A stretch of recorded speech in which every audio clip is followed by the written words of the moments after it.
예나 지금이나 가진 사람이 못 가진 사람을 당치 않게 부려먹는 일이야 흔하지 않았겠습니까? 그럴 때는 꾀를 써야지 섣불리 힘으로 이기겠다고 덤벼서는 일이 안 되지 않겠습니까? 어디 이런 이야기 한번 들어봐도 괜찮지 않겠습니까? 옛날 옛적에 일찍이 부모를 잃고 바람같이 떠돌아다니는 총각이 하나 살았습니다. 이 총각이 하루는 어느 마을을 지나는데 웬 젊은 부부가 집 앞에 앉아 눈물을 줄줄 흘리면서 울고 있더란 말입니다. 하도 구슬프게 울기에 연유를 물었더니 우리 집 6살 배기 외동아들이 부잣집의 머슴으로 끌려갔습니다. 작년에 흉년이 들어 양식이 떨어졌기로 부잣집에 보리쌀 한 가마를 구워 먹었는데 올해도 흉년이라 갚을 길이 없게 됐어요. 그 빚을 못 갚았다고 빚 대신에 아이를 끌고 가니 이런 억울한 일이 어디에 있겠습니까? 이러거든 말입니다. 가만히 듣고 보니 아닌 게 아니라 기가 막혀. 6살이면 이제 겨우 부모 품 안에서 응석이나 부릴 나이인데 그런 애를 머슴으로 부려먹겠다고 끌고 갔으니 참해도 너무했지 말입니다. 총각이 가만히 생각해 보니 그런 경우 없는 사람에게는 꾀를 쓰는 게 상책이다 싶거든 말입니다. 고정하시고 집에 가만히 계십시오. 내가 어떻게 해보겠습니다. 이렇게 두 사람을 위로하여 안심시켜 놓고 그 길로 바로 부자네 집을 찾아갔습니다. 그 집은 남편을 여의고 욕심쟁이 마님이 살림하는 곳이었습니다. 평생 이런 집에서 일 한번 해보는 게 소원이었는데 오늘에야 찾았군. 와니 일손이 달리는 듯한데 나 같은 사람 머슴으로 안 쓸 테요. 한참 동안 일을 안 했더니 온몸이 근질근질하네. 하고 수작을 걸었습니다. 마님이 방문을 열고 내다보니 비록 행색은 초라하나 몸집이 우람하여 힘께나 쓸 것 같단 말입니다.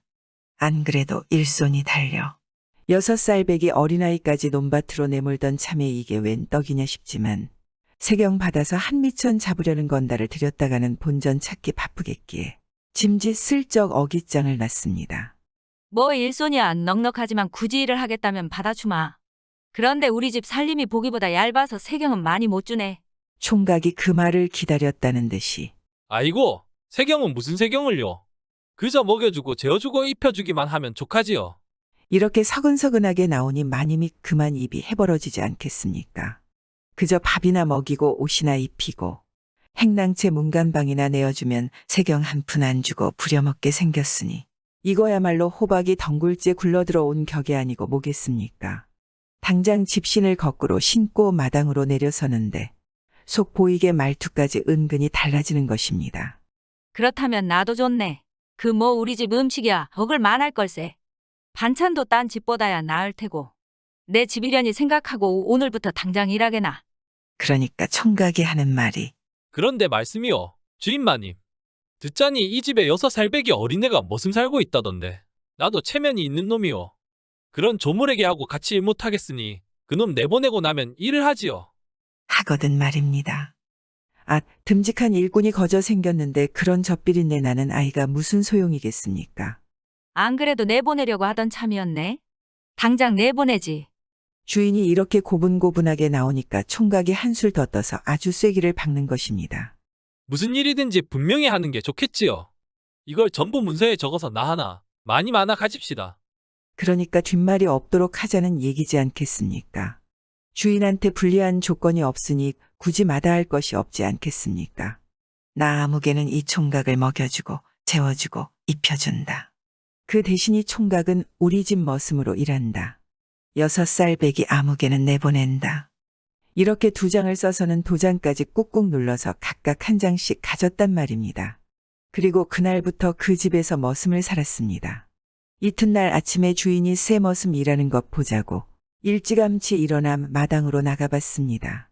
날이 샌지 오래니 머슴이 일어나 분주하게 일하고 있으려니 했는데 어찌 된 일인지 마당에 개미새끼 한 마리 얼씬거리지 않는 것입니다.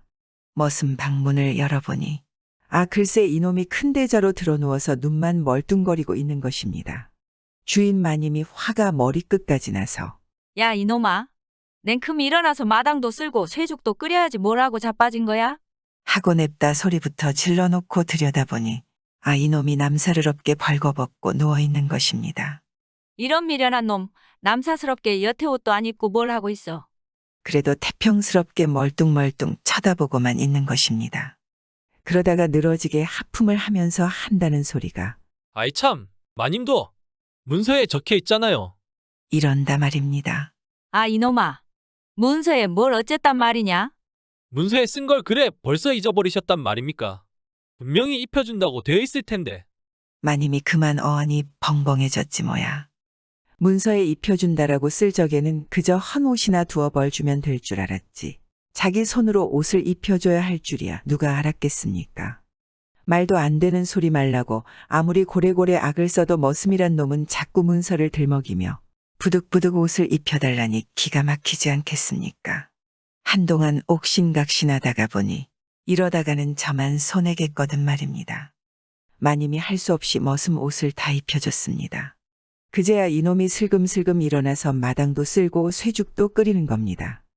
그런데 아침 밥상을 받고 나니 이건 더 가관인 것입니다. 머슴 살러 왔다는 녀석이 밥은 안 먹고 멀뚱멀뚱 먼 산만 바라보고 앉아 있거든 말입니다. 이 녀석아, 밥은 왜 또 안 먹어? 찬이 마음에 안 드는 거냐? 마님이 다그치니까 아이 참, 문서에 적혀 있잖아요. 벌써 잊으셨어요. 이러고 입만 딱 벌리고 앉아 있거든 말입니다. 문서에 뭘 어쨌다고? 마님이 먹여주기로 했잖아요. 갈수록 태산이지 뭐겠습니까? 문서에 먹여준다라고 쓸 적에는 그저 밥이나 굶기지 않으면 되려니 했지. 제 손으로 머슴 입에 밥술을 떠먹여줘야 할 줄이야 생각이나 했겠습니까? 한동안 또 옥신각신하다가 주인이 할 수 없이 머슴 입에다 한 숟갈 두 숟갈 떠 넣어가며 밥을 먹여줬습니다. 하루 종일 그러고 있으면 마님만 손해일 테니까 말입니다. 이렇게 밥을 다 먹고 나서야 머슴이 슬금슬금 일하러 나가는데 점심때가 다가오니 주인 마님이 안절부절 못하는 것입니다. 또 숟갈로 밥을 떠먹여줘야 할 판이거든 말입니다.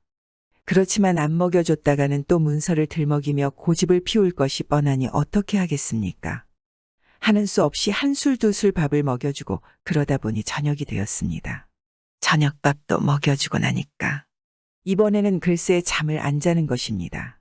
이놈아, 잠은 또 왜 안 자는 게냐? 문서에 있잖아요. 벌써 잊으셨나요? 문서에 뭘? 또 문서에 뭐가 있는데? 잠도 재워준다고요. 마님이 이제는 문서라는 말만 들어도 넌더리가 나고 등골이 서늘해져. 밥 먹여주고 옷 입혀주다 못해 남녀가 유별하는 양반 교수가 이제는 저 커다란 덩치를 안고 자장자장 얼러줘야 할 판이니 식은땀 안 나겠습니까? 그것도 하루 이틀도 아니고 머슴 사는 동안에는 내내 그 짓을 해야 할 판이니 이거야 어디 해먹을 노릇인가. 마님이 한참 동안 한숨만 푹푹 내쉬다가 그만 소리를 벼락같이 질렀습니다. 이놈아, 문서고 약속이고 다 귀찮다. 당장 내 집에서 나가. 총각은 주인이 바로 그렇게 나오기를 기다리고 있었으니 머뭇거릴 일이 있겠습니까? 두 말 않고 싱글싱글 웃으며 그 집을 나왔습니다. 총각의 꾀로 6살 배기 아이를 머슴에서 구했습니다. 요즘에도 돈이나 권세를 가진 일부 사람들이 옛날과 다르지 않게 자신들의 탐욕으리에 무슨 짓이든 합니다. 그런데 그러다가 언젠가는 반드시 자기 꾀에 자기가 넘어가 낭패를 당할 것입니다.